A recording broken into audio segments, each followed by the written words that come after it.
அஸ்ஸலாமு அலைக்கும் வரஹ்மத்துல்லாஹி வபரகாத்துஹு. அல்ஹம்துலில்லாஹி வஹ்தா வஸ்ஸலாத்து வஸ்ஸலாமு அலா மன் லா நபிய்ய பஅதஹு பாத். கண்ணியத்துக்குரிய இஸ்லாமிய சொந்தங்களே, உறவுகளே, அன்னை ஃபாத்திமா பெண்கள் அரபிக் கல்லூரி சார்பாக நடத்தப்படும் கற்போம் கற்றுக் கொடுப்போம் என்ற நிகழ்வின் வாயிலாய் மீண்டும் உங்கள் அனைவரையும் சந்திப்பதில் மகிழ்ச்சி அடைகிறோம். அல்ஹம்துலில்லாஹ். அன்பார்ந்த உறவுகளே, நாம் தொடர்படியாக அகீதா சம்பந்தமான பாடங்களில் தொடர்ந்து நாம் அல்லாஹ்வை பற்றி நாம் பார்த்து வருகிறோம். அதில் நாம் இன்று பார்க்கக்கூடிய 19வது விஷயமாக இமாம் அவர்கள் பதிவு செய்யும் பொழுது, ذَلِكَ بِأَنَّهُ عَلَى كُلِّ شَيْءٍ قَدِيرٌ وَكُلُّ شَيْءٍ إِلَيْهِ فَقِيرٌ وَكُلُّ أَمْرٍ عَلَيْهِ يَسِيرٌ லா யஹ்தாஜு இலா ஷெய் லைஸ கமிஸ்லிஹி ஷெய்உன் வஹுவ ஸமீஉல் பஸீர் என்ற இந்த குர்ஆன் ஆயத்தோடு இமாம் அவர்கள் விளக்கம் கொடுக்கிறார்கள். ஏனென்றால் அவன் அனைத்தின் மீதும் பேராற்றல் உடையவன், அனைத்தும் அவன்பால் தேவை உள்ளவை, அனைத்தும் அவனுக்கு இலகுவானவை, அவன் எதன்பாலும் தேவை உடையவன் இல்லை என்ற இந்த தலைப்பை இமாம் அவர்கள் சொல்லும் பொழுது அல்லாஹ் சொல்கிறான், லைஸ கமிஸ்லிஹி ஷைஉன் வஹுவ ஸமீஉல் பஸீர். அவனை போன்று எந்த ஒரு பொருளும் இல்லை, அவன் அனைத்தையும் செவி உறுவனாகவும் உற்று நோக்கக்கூடியவனாகவும் இருக்கிறான் என்பதாக அல்லாஹ் ரப்புல் ஆலமீன் 42வது அத்தியாயத்தினுடைய 11வது வசனத்தில் அல்லாஹ் பதிவு செய்கிறான். இப்போ அல்லாஹுவின் குதரத், வல்லமை அனைத்தும் அனைத்து வஸ்துக்களின் மீதும் சூழ்ந்துள்ளது. இந்த தன்மை அவனுக்கு என்றென்றும் நிலையாக இருக்கிறது. தற்காலிகமாகவோ அல்லது படைப்புகளை படைத்ததன் காரணத்தாலோ அவனுக்கு இந்த தன்மை ஏற்பட்டதல்ல. ஆதியிலிருந்தே அவன் அனைத்து தன்மைகளுக்கும் சொந்தக்காரனாக, உரிமையாளனாக இருக்கிறான் என்பதை நாம் இங்கு விளங்கிக் கொள்ள வேண்டும். அல்லாஹ் 42வது அத்தியாயத்தினுடைய 29வது வசனத்தில் அல்லாஹ் சொல்லும் பொழுது, வமின் ஆயாத்திஹி خلق السماوات والأرض وما بث فيهما من دابة وهو على جمعهم إذا يشاء قدير. வானங்களையும் பூமிகளையும் படைத்திருப்பதும் உயிரங்களிலிருந்து அவ்விரண்டிலும் அவன் பரவ செய்திருப்பதும் அவனது அத்தாட்சிகளில் உள்ளவையாகும்.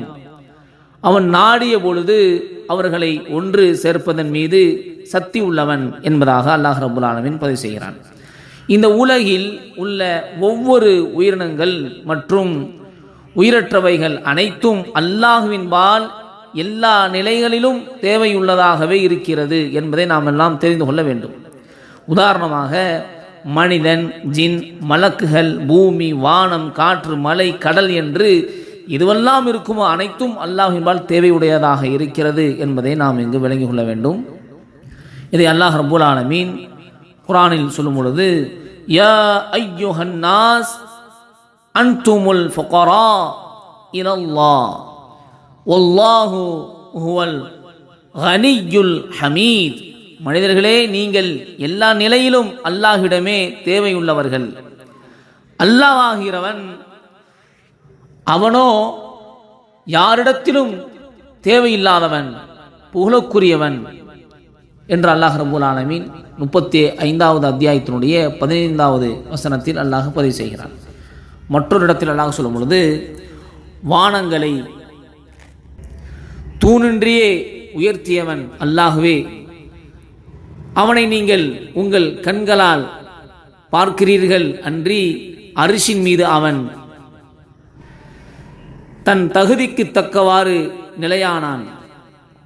அவனே சூரியனையும் சந்திரனையும் தன் அதிகாரத்திற்குள் வைத்திருக்கின்றான். இவை ஒவ்வொன்றும் அவற்றை குறிப்பிட்ட கால திட்டப்படி நடந்து வருகிறது. அவற்றில் நடைபெறும் சகல காரியங்களையும் அவனே திட்டமிடுகிறான். நீங்கள் இறந்த பின் உயிர் பெற்று உங்கள் இறைவனை சந்திப்பதை உறுதி கொள்வதற்காக தனது வசனங்களை இவ்வாறு விவரித்து அறிவிக்கிறான் என்ற செய்தியை 13வது அத்தியாயத்தினுடைய 2வது வசனத்தில் அல்லாஹ் ரப்பல் ஆலமீன் பதிவு செய்கிறான். அல்லாஹுக்கு அனைத்து செயல்களும் இலகுவானது. இந்த உலகில் உள்ள அனைத்து செயல்களும் அவனுக்கு மிக இலகுவானதே, எதுவும் அவனுக்கு சிரமமானதல்ல என்பதை நாம் இங்கு புரிந்து கொள்ள வேண்டும். உதாரணத்துக்கு சொல்வதாக இருந்தால், மனிதர்களை படைப்பது, அவர்களுக்கு உணவளிப்பது, மேலும் அவர்களை பராமரிப்பது, பிறகு அவர்கள் இறந்த பின் மீண்டும் உயிர் கொடுத்து அவர்களை எழுப்புவது போன்ற அனைத்து காரியங்களும் அவனுக்கு மிகவும் எளிதானதே. எந்த விதத்திலும் சிரமத்தை அது கொடுக்க போவதல்ல. அல்லாஹ் ரப்பல் ஆலமீன் குர்ஆனிலே 35வது அத்தியாயத்தினுடைய 16 மற்றும் 17வது வசனத்தில் அல்லாஹ் சொல்லும் பொழுது, அவன் நாடினால் உங்களை போக்கிவிட்டு புதியதொரு படைப்பை கொண்டு வருவான், அது அல்லாஹுவின் மீது கடினமானதல்ல என்பதாக அல்லாஹ் பதிவு செய்கிறான். அல்லாஹ் நாடினால் உங்களை எல்லாம் போக்கிவிட்டு புதிதாக ஒரு படைப்பை அல்லாஹ் கொண்டு வருவதாக அல்லாஹ் பேசுகிறான். மற்றொரு இடத்தில் அல்லாஹ் சொல்லும் பொழுது, மா ஹல்குக்கும் வலா பஅதுக்கும் இல்லா கனஃப்ஸின் வாஹிதா இன்னல்லாஹ ஸமீஉன் பஸீர். உங்களை படைப்பதும் உங்களை திருப்பி உயிர் கொடுத்து எழுப்புவதும் ஓர் ஆன்மாவை படைப்பதை போன்றன்றியே வேறு இல்லை. நிச்சயமாக அல்லாஹ் அனைத்தையும் கேட்கக்கூடியவனாகவும் பார்க்கக்கூடியவனாகவும் இருக்கிறான் என்பதை அல்லாஹ் 31 அத்தியாயத்தினுடைய 28வது வசனத்தில் அல்லாஹ் பதிவு செய்கிறான். ஆக அல்லாஹ் சொல்லும் பொழுது, உங்களை படைக்கிறதாக இருந்தாலும் சரி, மீண்டும் உங்களை உயிர் கொடுத்து எழுப்புவதாக இருந்தாலும் சரி, அது ஒரு ஆன்மாவை எழுப்புவதை போன்றுதான் எனக்கு தவிர பெரிய விஷயம் இல்லை என்பதை அல்லாஹ் ரப்பல் ஆலமீன் இங்கு தெளிவுபடுத்துகிறான். அதே போன்று எதன்பாலும் அவன் தேவையற்றவன். அல்லாஹ் ஒரு செயலை செய்ய நாடிவிட்டால் உடனடியாக செய்து முடித்து விடுவான். அந்த செயலை செய்வதற்காக யாருடைய உதவியும் அவனுக்கு தேவை கிடையாது என்பதை நாம் உறுதி கொள்ள வேண்டும், புரிந்து கொள்ள வேண்டும். காரணம், அவன் அகிலத்தாரை விட்டும் தேவையற்றவனாக இருக்கிறான் என்பதை நாம் புரிந்து கொள்ள வேண்டும். அல்லாஹ் சொல்லும் பொழுது நமக்கெல்லாம் மனனமாக இருக்கக்கூடிய ஒரு ஆயத் 112வது அத்தியாயத்தினுடைய 1 மற்றும் 2வது வசனத்தில் சொல்லும் பொழுது, குல் ஹுவல்லாஹு அஹத் அல்லாஹு ஸமத். நபியே, மனிதர்களை நோக்கி நீங்கள் சொல்லுங்க, அல்லாஹ் ஒருவன்தான், அந்த அல்லாஹ் எவருடைய தேவையும் அற்றவன் என்பதாக நீங்கள் கூறுங்கள் என்பதாக அல்லாஹ் ரப்பல் ஆலமீன் சொல்லக்கூடிய செய்தி நாம் பார்க்கிறோம்.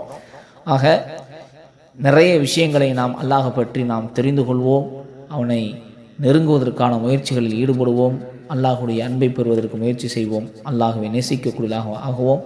அல்லாஹ் அப்படிப்பட்ட ஒரு மக்களாக அல்லாஹ் நம்மளை ஆக்கியருவானாக. தொடர்ந்து இணைந்திருங்கள். அடுத்தடுத்த பாடங்களில் இது சம்பந்தமான மற்ற விஷயங்களை பார்ப்போம். அஸ்ஸலாமு அலைக்கும் வரஹ்மத்துல்லாஹி வபரகாத்துஹு.